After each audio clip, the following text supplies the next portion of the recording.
ये माताएं बहनें बैठी है, गैस का सिलेंडर महीने में 2 बार भरना पड़ता है ना, अब नहीं भरना पड़ेगा। आपके घर में पाइप से गैस भेजने का काम नरेंद्र मोदी सरकार करने वाली है। भाई और बहनों, मैं आज कहना चाहता हूं, कांग्रेस पार्टी झूठ फैला रही है कि भाजपा को 400 सीटें आएगी तो आरक्षण चला जाएगा। अरे कांग्रेस वालों, हमें संविधान बदलने की ताकत इस देश की जनता ने 10 साल से दी। 2014 में भी पूर्ण बहुमत दिया, 19 में भी दिया। हमने आरक्षण नहीं हटाया। हमने क्या हटाया?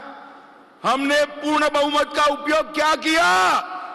370 हटाने में किया, ट्रिपल तलाक हटाने में किया, आतंकवाद समाप्त करने में किया और 370 का उपयोग सीए लाने में किया। अकोला के भाइयों बहनों, आज मैं आपको मोदी जी की एक गारंटी कहकर जाता हूं, जब तक भारतीय जनता पार्टी है, इस देश से एसटी, एससी और ओबीसी का आरक्षण कोई नहीं हटा सकता। ये मोदी का गारंटी है। भाई और बहनों, पूरे विदर्भ में और सिंचाई परियोजनाओं में नरेंद्र मोदी सरकार और एकनाथ शिंदे देवेंद्र सरकार ने ढेर सारा काम किया है। भाजपा विदर्भ में जल प्रबंधन के लिए कटिबद्ध है। लगभग 89,000 करोड़ रुपया की बैनगंगा नलगंगा इंटरलिंकिंग योजना को हमने मंजूरी दी है, जिससे अकोला का सूखा हमेशा के लिए समाप्त हो जाएगा। ये योजना समाप्त होने से नागपुर, वर्धा, अमरावती, यवतमाल, अकोला और बुल्ढाना जिले की लगभग 4 लाख हेक्टेयर जमीन की सिंचाई तीनों क्रॉप के लिए करने का प्रबंध हो जाएगा। ये भारतीय जनता पार्टी ने किया है। हमारी सरकार ने अकोला में ई बस सेवा चालू की।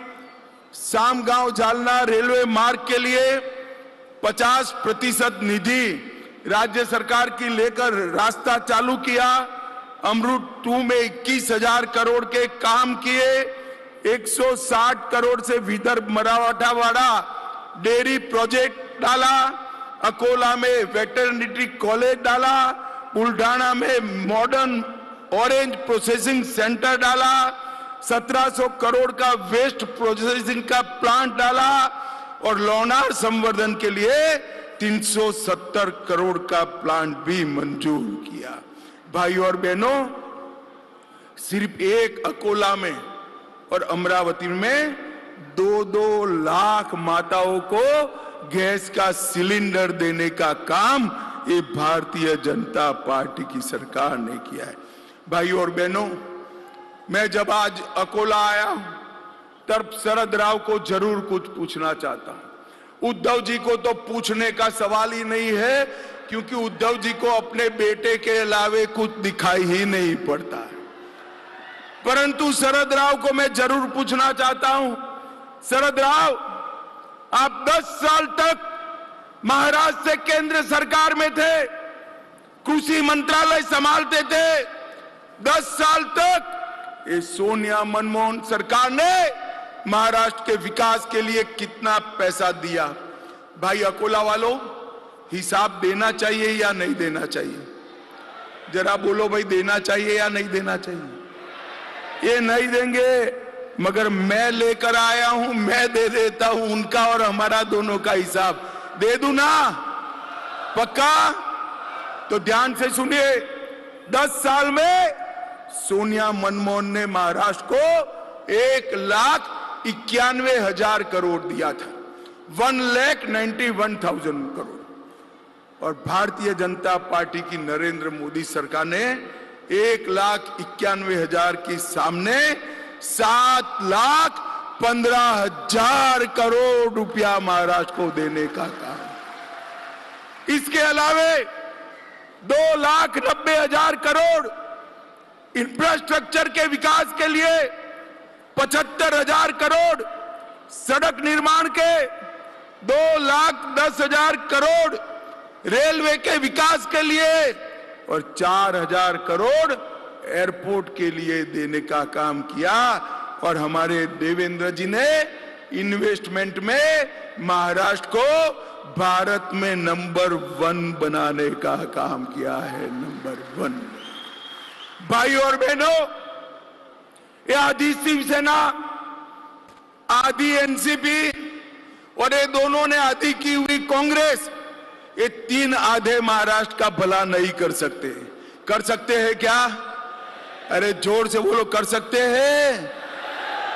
महाराष्ट्र का भला मोदी जी के नेतृत्व में देवेंद्र जी, एकनाथ जी और अजित पवार की सरकार ही कर सकती है। ये समय पूरे देश के साथ रहने का है। पूरे देश ने तय किया है नरेंद्र भाई को तीसरी टर्म देकर भारत को दुनिया में सबसे ऊपर पहुंचाने का काम इस लोकसभा चुनाव में करना है। मुझे बताओ अकोला वालों, इस लोकसभा चुनाव में मोदी जी का हाथ बटाओगे? अरे जोर से बोलो, मोदी जी के साथ रहोगे? मोदी जी को आशीर्वाद दोगे?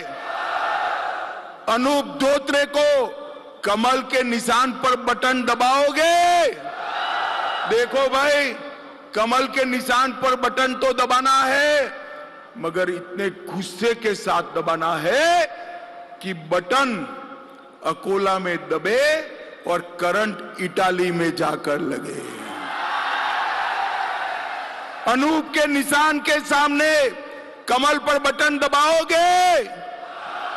मोदी जी को तीसरी बार प्रधानमंत्री बनाओगे? तो मेरे साथ दोनों हाथ उठाइए, सभी लोग उठाए दोनों हाथ, विजय के संकल्प की मुट्ठी भींचिए और प्रचंड आवाज से बोलिए, भारत माता की, भारत माता की, वंदे वंदे। मेरे साथ शिवाजी महाराज का जयकारा लगाएंगे, बोलिए जय शिवाजी, जय भवानी, जय जय जय जय जय शिवाजी, जय जय जय जय जय भवानी। आप सभी का बहुत बहुत धन्यवाद, आभार।